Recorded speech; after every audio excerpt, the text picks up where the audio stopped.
அனைவருக்கும் வணக்கம். அனைத்து மத்திய அரசு ஊழியர்கள் மற்றும் ஓய்வூதியதாரர்களுக்கு ஒரு முக்கியமான செய்தி. அதாவது 8வது ஊதிய குழுவின் பிரகாரம் ஓய்வூதியதாரர்களுக்கான இந்த அலவன்ஸ்ல 3 மடங்கு ஏற்றம். அது மட்டும் இல்லாம புதிய ஊதிய குழுவால ஓய்வூதியம் எவ்வளவு உயரும் அப்படிங்கிற முழுமையான கணக்கீடையும் இந்த வீடியோல பார்க்க போறோம். ஸ்கிப் பண்ணாம கடைசி வரைக்கும் பாருங்க. நம்ம சேனல்ல சப்ஸ்கிரைப் பண்ணாதவங்க பண்ணி வச்சுங்க. நம்ம சேனல்ல சென்ட்ரல் மற்றும் ஸ்டேட் கவர்மெண்ட் சம்பந்தமான ஆல் அப்டேட்ஸ் போட்டுருவோம். அது மட்டும் இல்லாம பென்ஷன் சம்பந்தப்பட்ட முக்கியமான அப்டேட்ஸும் இருக்கும். மறக்காம சப்ஸ்கிரைப் பண்ணிருங்க. வாங்க வீடியோக்குள்ள போலாம். ஃபர்ஸ்ட் ஆஃப் ஆல் பார்த்தீங்கன்னா 8வது ஊதிய குழுவின் அமலாக்கத்திற்காக மத்திய அரசு ஊழியர்களும் ஓய்வூதியதாரர்களும் ஆர்வமாக காத்துட்டு இருக்காங்க. ஊழியர்களுக்கு அதிகப்படியான ஊதிய உயர்வு இருக்கும் என்பதை அனைவரும் கணித்துள்ளார்கள். ஆனால் ஓய்வூதியதாரர்கள் பற்றி மிக குறைவாகவே பேசப்படுகின்றது.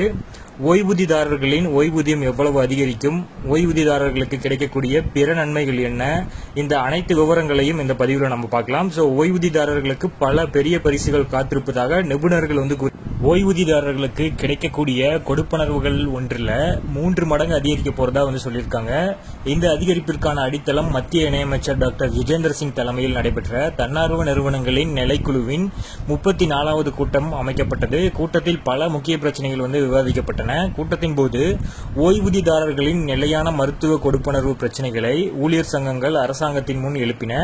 உடல்நலம் தொடர்பான செலவுகள் தொடர்ந்து அதிகரித்து வருவதாகவும் கொடுப்பனவாக வழங்கப்படும் தொகை போதுமானதாக இல்லை என்றும் அவர்களிடம் கூறப்பட்டது. இதன் பின்னர் நிலையான மருத்துவ கொடுப்பனர்வை அதிகரிக்கும் திட்டத்தையும் 8வது ஊதிய குழுவின் பரிந்துரையையும் சேர்க்கலாம் என்று முடிவு செய்யப்பட்டுள்ளது. கூட்டத்தில் நிலையான மருத்துவ கொடுப்பனர்வை தற்போது மாதத்திற்கு 1000 3000 ரூபாயாக உயர்த்த முன்மொழியப்பட்டுள்ளது. கூட்டு ஊழியர் கவுன்சிலின் பொதுச் செயலாளர் R.K. வர்மா, நிலையான மருத்துவ கொடுப்பனர்வு என்பது ஒரு மாதாந்திர கொடுப்பனர்வாகும். இது அரசாங்க சுகாதார வசதியிலிருந்து வழக்கமான சிகிச்சையை பெறாமல் மருத்துவ செலவுகளை தாங்களே ஏற்கும் ஓய்வூதியதாரர்களுக்கு வழங்கப்படுகிறது. தற்போது FMA மாதத்திற்கு 1000 உள்ளது. இது கடைசியாக 2014 திருத்தப்பட்டது. அப்போதிலிருந்து சுகாதார சேவைகள், மருந்துகள் மற்றும் மருத்துவர்களின் கட்டணங்களில் குறிப்பிடத்தக்க அதிகரிப்பு ஏற்பட்டுள்ளது.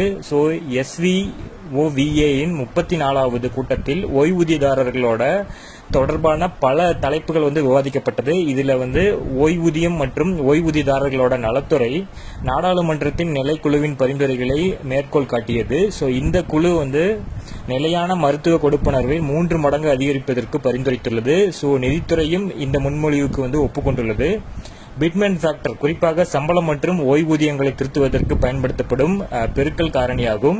8வது ஊதிய குழுவில் பிட்மேன் ஃபேக்டர் 1.92 அதிகபட்சமா 2.86 வரைக்கும் இருக்கக்கூடிய வாய்ப்பு இருக்கிறதா மதிப்பிடப்பட்டிருக்கு. ஓய்வூதிய கணக்கீடு பார்த்தோம்னா, அதாவது ஓய்வூதிய உயர்வுக்கான கணக்கீட்டை சில உதாரணங்களாக நம்ம புரிஞ்சுக்கலாம். ஒரு ஓய்வூதியதாரரோட அடிப்படை ஓய்வூதியம் 30,000 பெறுகிறார் அப்படின்னு வச்சுக்கலாம். அவருக்கு 1.92, 2.08, 2.28 அல்லது 2.57 ஆக பிட்மேன் ஃபேக்டர் நிர்ணயிக்கப்பட்டால் திருத்தப்பட்ட ஓய்வூதியம் என்னவாக இருக்கும் அப்படிங்கறத பார்த்திடலாம். ஃபர்ஸ்ட் ஓய்வூதிய கணக்கீட்டுல 1.92 பிட்மேன் ஃபேக்டரா இருந்துச்சு அப்படின்னா அவருக்கு 30,000 57,600 ரூபாயும், இதுவே பிட்மேன் ஃபேக்டர் 2.08 இருந்துச்சுன்னா அவருக்கு 62,400 ரூபாயும், இதுவே 2.28 பிட்மேன் ஃபேக்டரா உயர்ந்துச்சுன்னா அவருக்கு 68,400 ரூபாயும், கடைசியா 2.57 பிட்மேன் ஃபேக்டரா இருந்துச்சுன்னா அவருக்கு 77,100 ரூபாயும் கிடைக்கும்.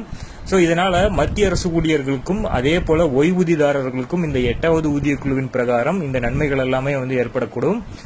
இந்த 1000 3000 ரூபாய் மிகவும் வரவேற்கத்தக்கது அப்படிங்கறதும் சொல்லியிருக்காங்க. நம்ம சேனலை மறக்காம சப்ஸ்கிரைப் பண்ணி வச்சுக்கோங்க. நம்ம சேனல்ல சென்ட்ரல் மற்றும் ஸ்டேட் கவர்மெண்ட் சம்பந்தமான ஆல் அப்டேட்ஸ் போட்டுருவோம். அது மட்டும் இல்லாம பென்ஷன் சம்பந்தப்பட்ட முக்கியமான அப்டேட்ஸ் இருக்கும். மறக்காம சப்ஸ்கிரைப் பண்ணிருங்க. தேங்க்யூ.